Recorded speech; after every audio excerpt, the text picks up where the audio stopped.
Kalau dia buka gerai, ke bazar, saya nekat ke depan tu. Sebab kalau saya cerita, orang takkan faham. Orang tak kenal pun tekat tu apa. Dia orang kata kita buat kena gila. Tengok benang satu-satu kita sulam. Padahal lukisan tu kita tengok apa tak straight pun. Tapi bila dia tebuk mempulot, elok pula kan. Lukis sengit, dia tebuk elok kan. Kita buat imaginary kita kan. Nampak macam nak jadi, tapi tak jadi. Cuma je ada teknik yang kita tak tahu kan. Kata nampak macam boleh nak jadi, sepucuk dia dah cikgu. Bawa mari tanah seberang. Tekad seni sulaman warisan zaman berzaman. Turut dikenali sebagai bersuji, seni tekad yang berasal dari Timur Tengah ini telah berkembang di tanah Melayu sejak kurun ke-15. Terdapat beberapa jenis seni tekad, namun yang terkenal sehingga kini ialah tekatan benang emas. Dahulunya, sungai menjadi laluan utama di negeri Perak. Begitu juga dengan seni tekad yang turut berhiliran di sepanjang sungai ini hingga akhirnya bertapak di Kuala Kangsar. Ia kemudiannya menjadi kegunaan eksklusif di istana dan sering dipakai oleh para bangsawan.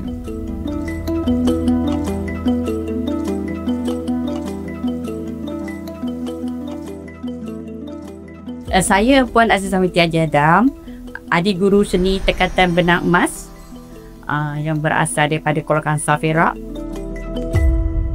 Saya belajar seni tekad ni daripada tahun 1979 daripada guru saya, Hajah Azizah Yusof. Dari situ sampai sekarang ni lah saya masih lagi terlibat dah 46 tahun.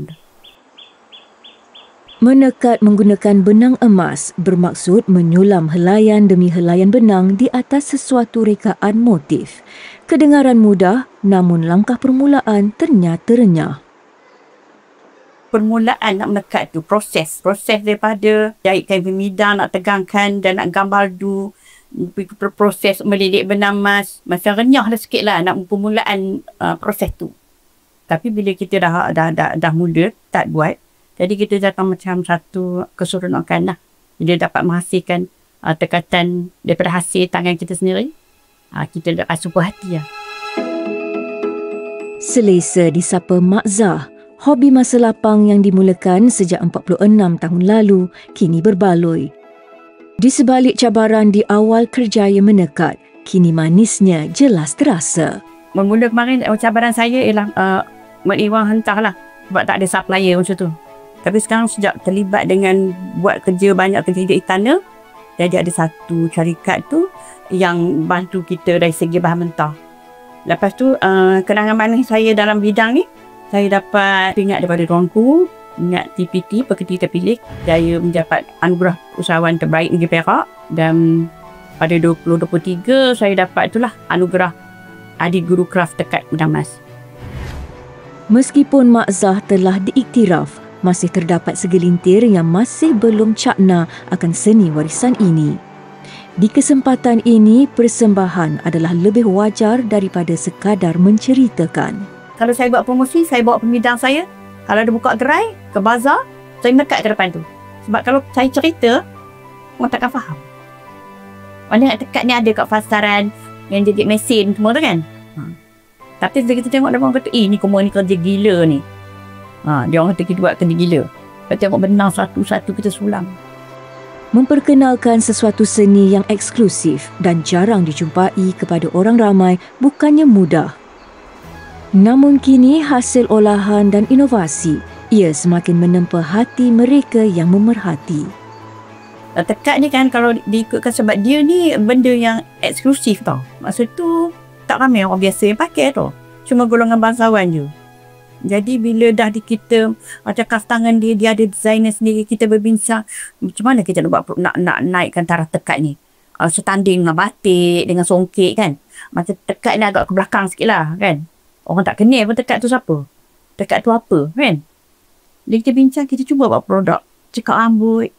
Kita buat coin case.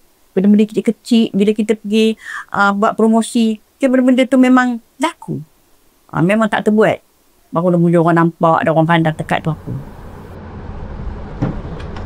Menekad memerlukan ketekunan dan kesabaran. Setiap helaian benang emas harus disusun kemas dengan cara dan teknik yang betul agar sinarnya semakin menyerlah.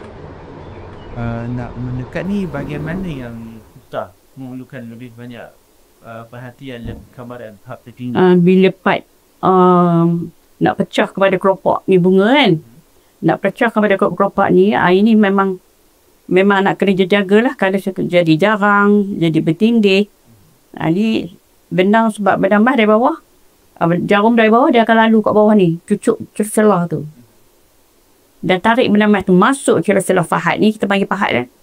Ni pahat dia.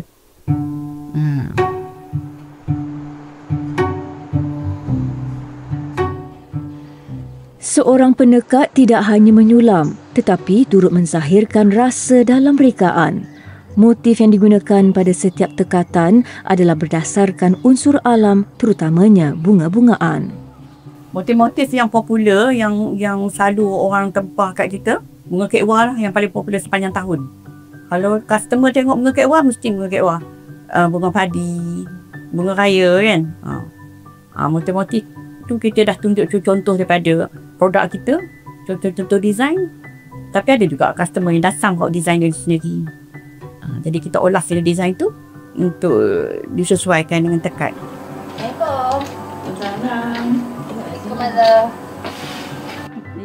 Di dalam dunia seni menekat, Mak Zah tidak keseorangan. Jejak langkahnya diikuti rapat oleh anak perempuannya, Nur Faizatul Fazliha Muhammad Razdi, pewaris legasi seni ini. Dikenali ramai sebagai Faz, dia dan Mak Zah serta rakan penekat beroperasi di bengkel bersebelahan rumah.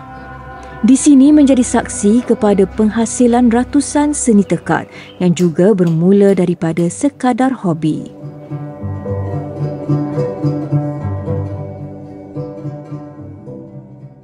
Saya Nur Faizatul Fazliha binti Muhammad Razdi, anak Puan Azizah Adam, adik guru tekatan benang emas. Pada permulaan kan, masa kecil-kecil kan kita suka curi-curi kan. Kalau mak tinggal kita akan jahit kan. Sebab bila tengok mak jahit tu kita akan sentiasa cakap, macam senang je kan. Lepas tu kalau curi tu biasalah sama budak-budak. Lepas tu bila saya dah join kelas, belajar dengan betul kan, rupanya susah. Pada kalau orang yang belum mula kenal tekad tu, bila kita cuba memang susah. Dan kalau tengok hasil saya permulaan tu, memang saya pun tak nak tengok orang sekarang kan. Tambah pula emak garang kan, bila kalau kita salah tu cucuk tangan kita, tengok salah kan. Saya kata susah rupanya nak belajar buat tekad ni. Cuma tekad ni konsep dia senang je, practice make perfect. Kita cuba buat design yang lagi susah. InsyaAllah lama-lama dia akan biasa. Ni lah kita perbaiki semasa kan. Pemidang dan kainnya merupakan asas kepada proses menekat. Ia perlu dipasang tegang agar benang sentiasa kemas ketika ditekat. Selain itu, mempulur atau motif tekatan juga tidak kurang pentingnya. Dahulu penghasilan mempulur adalah sangat rumit. Kini dengan adaptasi teknologi, penghasilan motif dan mempulur adalah jauh lebih mudah.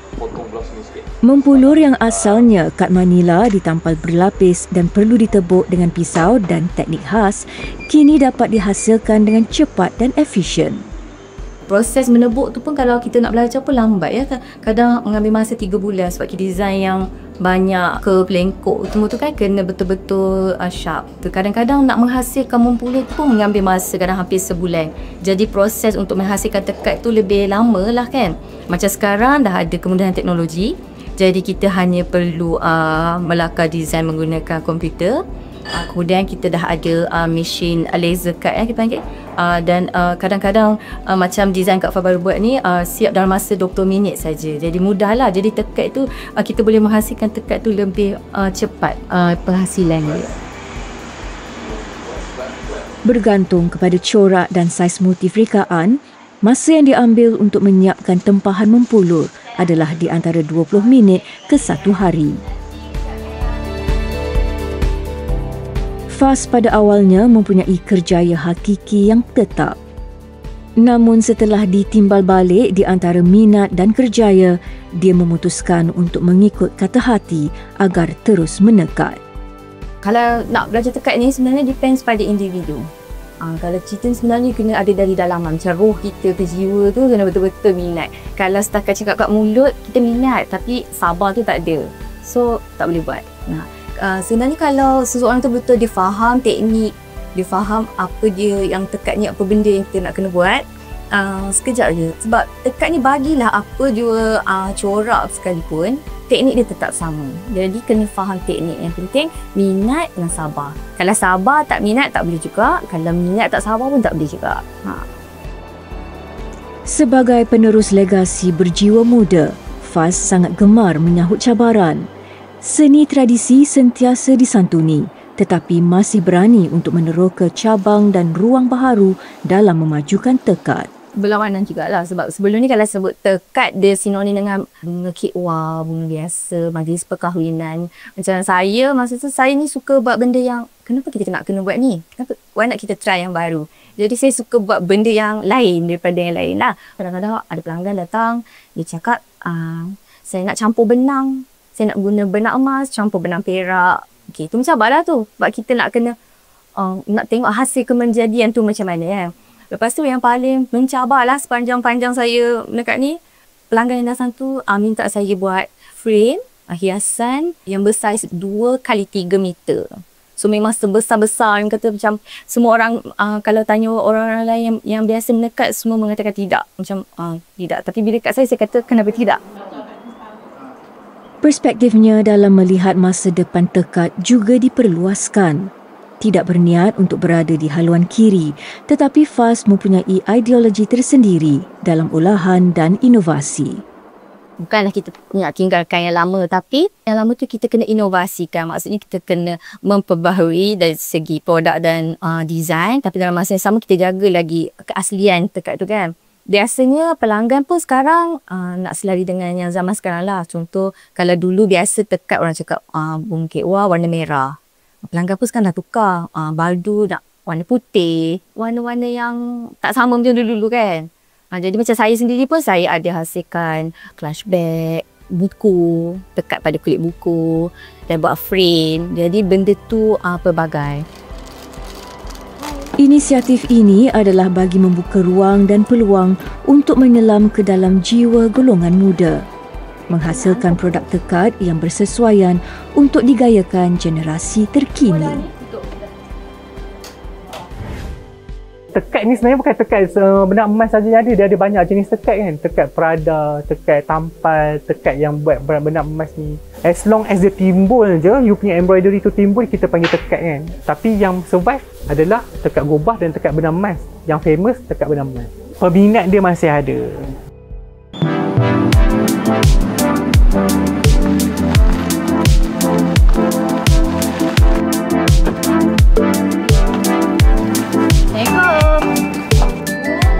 Hari ini Faz menghantar tempahan yang sudah siap. Ia adalah tempahan kedua oleh pelanggan terdahulu yang menginginkan tas tangan bersesuaian untuk dibawa ke majlis yang pelbagai. Prepare lah kalau nak pergi ke wedding ataupun majlis raya ataupun sebarang kerajaan lah. So kalau lebih proper dan kami rasa lebih menarik untuk setengah majlis, kalau kita boleh menonjolkan warisan tu kan, kita bawa je lah sebab bag branded boleh dapat di mana-mana. Tetapi tekad emas ni, kita punya tu lebih istimewa, lebih unik dan lebih menunjukkan warisan bangsa tu lah. Terdahulu, tempahan yang dibuat adalah sepasang bantal yang digunakan di majlis perkahwinan. Ia adalah tradisi yang diwarisi setiap keluarga di sini, menghadiahkan tekad sebagai warisan keluarga. Kalau ikutkan kita orang Kuala ni, kita biasa dengan ada cior. Cior tu tempat untuk kita duduklah tekad emas tu. Tapi memandangkan harganya yang agak tinggi lah kerana proses penghasilan yang lebih rumit. Jadi kami putuskan untuk hanya order 2 bantal ni lah. Selalunya tekad berwarna merah apa semua, tapi saya decide untuk pergi kepada color biru gelap supaya dia lebih senang untuk masuk dengan segala jenis pelamin ataupun tempat kan. Jadi dia lebih senang untuk masuk dan juga bunga tersebut juga saya jatuh cinta dengan dia punya tepi tu. Selalunya bunga hanya satu je kan dekat tengah tu, tapi saya lebih gemar kalau ia meliputi keseluruhan tepi bantal tu lah. Okeylah, Kak Faz nak gerak balik. Jom kita ambil gambar dulu. Tekad seni warisan yang malar segar, berupaya memikat hati golongan muda sambil menyantuni jiwa yang telah berusia. Di bengkel perusahaan tekad Mak Zah, operasi menekat berjalan setiap hari. Walaupun bilangan penekat kini sudah tidak ramai, tetapi mereka masih ada dan aktif menekat. Saya mengajar, kalau ikut saya mengajar dah beratus-ratus student dah. Tapi nak kekal menekat tu, 4-5 orang je yang tinggal sekarang. Ada juga orang lain yang buat secara solo. Cuma saya je yang beranikan diri. Saya ada grup saya lah, terlibat dengan sana ni. Kerja barang dia orang tu semua yang besar-besar. Jadi saya memerlukan tenaga kerja yang ramai lah. Yang buat kerja dengan saya sekarang semua yang 10 masa. Curi rumah 10 masa. Macam budak-budak muda kurang berminat. Menurut Mak Zah, penekat yang aktif kini hanya terdapat di Kuala Kangsar, pusat kepada seni ini. Terdapat kurang daripada 10 orang di sini, manakala selebihnya individu terpencil di luar negeri.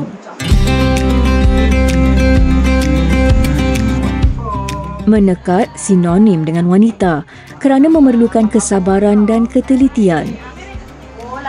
Namun antara pelajar Mak Zah yang meminati dan masih kekal aktif menekat ialah Muhammad Hilmi, seorang pegawai perubatan yang mewarisi seni ini hasil peninggalan keluarganya.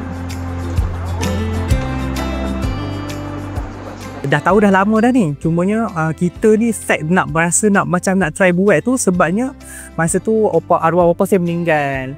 Kami ni pun lepas beberapa bulan tu bila balik Padang Tenggala ni tujuannya mula-mula untuk cuci lah. Rupanya masuk dalam satu master bedroom tu, bawah kapet tu masih lagi ada lukisan-lukisan dia. Yang dia lukis dengan tangan, dengan pensil kan. Kadang lukisan tu kita tengok pun tak straight pun. Tapi bila dia tebuk mempulot elok pula kan. Kita pun heran kan. Lukis sengit. Dia tebuk elok kan. Betul rasa macam sayang pula ni kan. Cepat ambil simpan tu. Lepas tu saya fikir macam try. Kita buat imaginary kita kan. Nampak macam nak jadi tapi tak jadi. Cuma je ada teknik yang kita tak tahu kan. Oleh kerana bapa saya meninggal ni tadi, saya pun dah try ni tadi, kata nampak macam boleh nak jadi. Saya pun cari dah cikgu masa tu. Berkat daripada panduan guru yang berdedikasi, teknik menekat Hilmi semakin diperhalusi.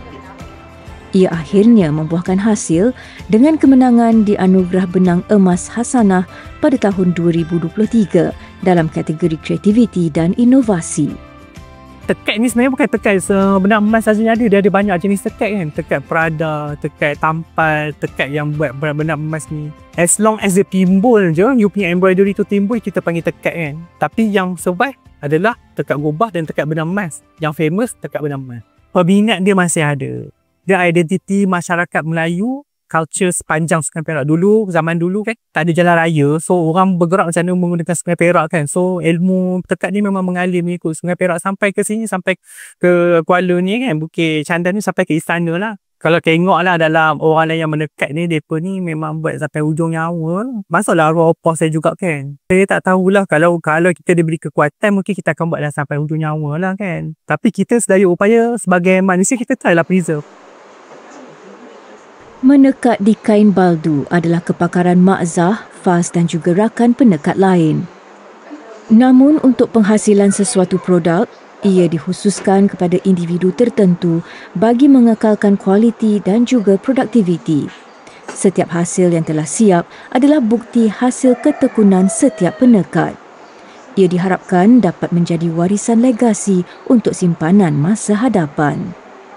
Saya mengintikan sebuah galeri dan juga sebuah akademi untuk melatih masyarakat atau golongan muda untuk bernekat. Galeri tu pula saya rasa misal nak menyimpan hasil-hasil tekad yang ada supaya generasi akan datang boleh kenal tekad. Maknanya kalau satu hari nanti macam kalau kami dah tak buat tekad tapi hasil tinggalan tu ada. Jadi dia orang kata sampai generasi akan datang akan kekal lah tradisi tekad tu.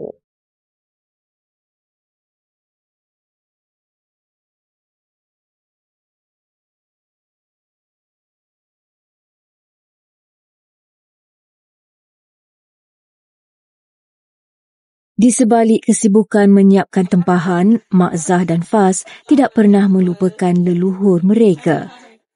Kesempatan seketika bertemu dengan gurunya yang juga tokoh kraf negara pada tahun 2018, Hajah Azizah Muhammad Yusof, mengimbau kembali semua nostalgia lama.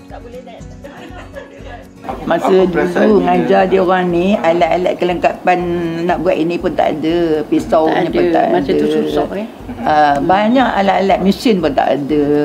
Pertolongan kerjaan Malaysia bulan ke bulan, tahun ke tahun, dia orang tengok saya punya kerja, sambutan begitu baik sekali, dia orang tolong dan tanya saya apa ndak.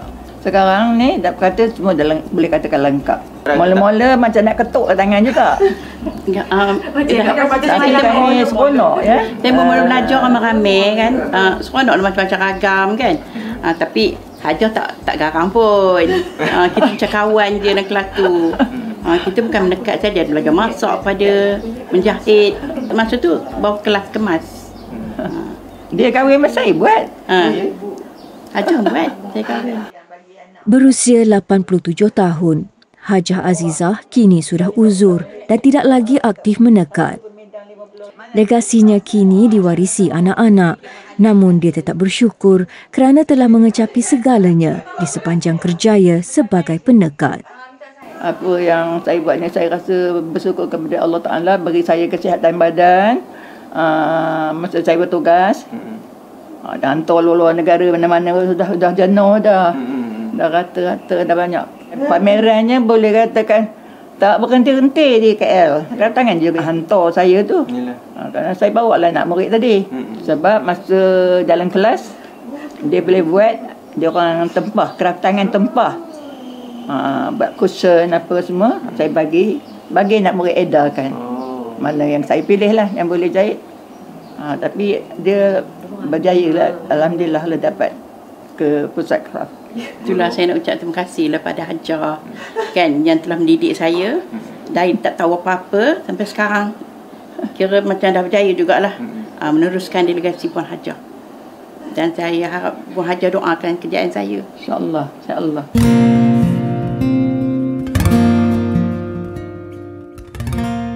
Jasa dan ilmu yang dicurahkan Hajah Azizah kepada Mak Zah pastinya akan dibawa hingga ke hujung nyawa.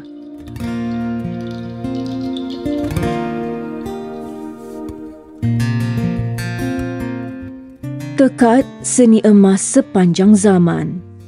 Ia harus diwarisi dan diinovasi bagi mengekalkan relevansi dan signifikasi dalam kewujudan. Nilainya estetik, hasilnya klasik. Inilah legasi benang emas.